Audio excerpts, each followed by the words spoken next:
Award ফাংশনে award নেওয়াকালীনই এবার হামলাকারীদের হাতে একসঙ্গে খুন হলো কুসুম এবং আয়ুষ। হ্যাঁ বন্ধুরা, ভিডিওতে লাইক দিয়ে দেখতে থাকুন। যেই মুহূর্তে কিনা সমস্ত রকমের বিপদ আপদ কাটিয়ে যখন কিনা অবশেষে আয়ুষ, কুসুম এবং মেঘা যখন কিনা অ্যাওয়ার্ড ফাংশনে গিয়ে হাজির হয় এবং সেখানে যখন কিনা ওদের হাতে অ্যাওয়ার্ড তুলে দিতে থাকে চিফ গেস্টরা, ঠিক সেই মুহূর্তেই হঠাৎ করে যখন কিনা সেই হামলাকারীরা সেখানে এসে পৌঁছয় এবং তাৎক্ষণিক যখন কিনা মেঘাকে ফোন করে বলতে থাকে যে ম্যাডাম আমরা সম্পূর্ণরূপে প্রস্তুত আছি, এবার আর কোনোভাবে আমাদের টার্গেট মিস হবে না। ঠিক সেই মুহূর্তে মেঘা বলতে থাকে যে যদি কোনোভাবে ওই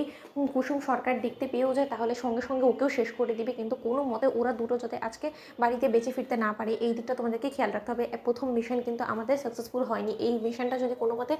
আমাদের আবারও ফেল হয় তাহলে কিন্তু আমি তোমাদেরকে একটা টাকাও দেবো না, এই কথাটা তোমরা মাথায় রেখো। ঠিক সেই মুহূর্তে যখন কিনা মেঘা কথা বলতে থাকে এবং সেই দৃশ্যটা যখন কিনা কুসুম দেখে ফেলে, ঠিক সেই মুহূর্তেই কুসুম বলতে থাকে স্টেজ থেকে অ্যাওয়ার্ড নিয়ে নামার পথে যে যে করেই হোক না কেন আমাকে মেঘা ম্যাডামের উপরে একটু নজর রাখতে হবে, কারণ মেঘা ম্যাডামের হাবভাব দেখে মোটেও আমার সুবিধার বলে মনে হচ্ছে না। ঠিক সেই মুহূর্তে যখন কিনা হঠাৎ করে কুসুমের অডিয়েন্সের উপরে নজর গিয়ে পড়ে এবং সেখানেই যখন কিনা আবারও বন্দুক তাক করে বসা সেই হামলাকারীদেরকে কুসুম দেখতে পায়, ঠিক সেই মুহূর্তে কুসুম আয়ুষকে সরাতে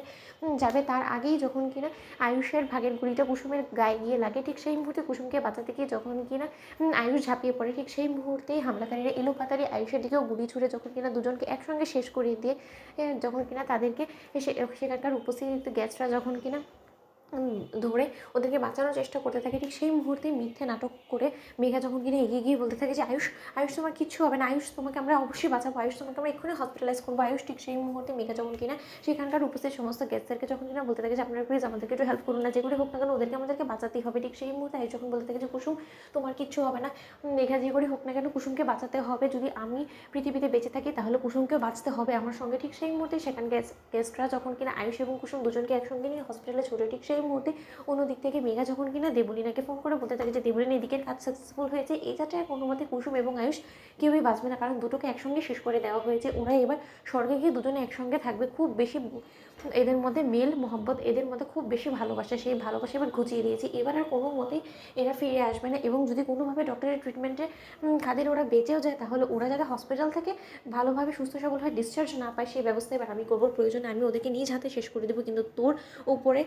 হওয়া সেই সমস্ত অন্যায় অবিচারে বদলা আমি নিয়েই ছাড়বো, আমি তোকে বলেছিলাম না। ঠিক সেই মুহূর্তে যখন কিনা মেঘা কাঁদো কাঁদো আওয়াজে ইন্দ্রাণী গাঙ্গুলিকে ফোন করে, ঠিক সেই মুহূর্তে ইন্দ্রাণী গাঙ্গুলি বলতে থাকে যে মেঘা এই নিউজে আমি কি দেখতে পাচ্ছি যে কুসুম এবং আয়ুষের উপরে নাকি কোনো হামলাকারীরা গুলি করেছে, বলো না। মেঘা চুপ করে রয়েছে, কারণ মেঘা আমার কিন্তু আর সহ্য হচ্ছে না, বলো মেঘা। ঠিক সেই মুহূর্তে মেঘা কাঁদো কাঁদো আওয়াজে বলতে থাকে যে হ্যাঁ আন্টি তুমি যা কিছু দেখেছো সেটা সম্পূর্ণরূপে সত্য, এবং আয়ুষ এবং কুসুম দুজনেরই মারাত্মক সিরিয়াস কন্ডিশন এবং ওরা বাঁচবে কিনা তা নিয়েও শঙ্কা আছে। তো বন্ধুরা লাইক কমেন্ট শেয়ার করো, সাবস্ক্রাইব করতে ভুলো না।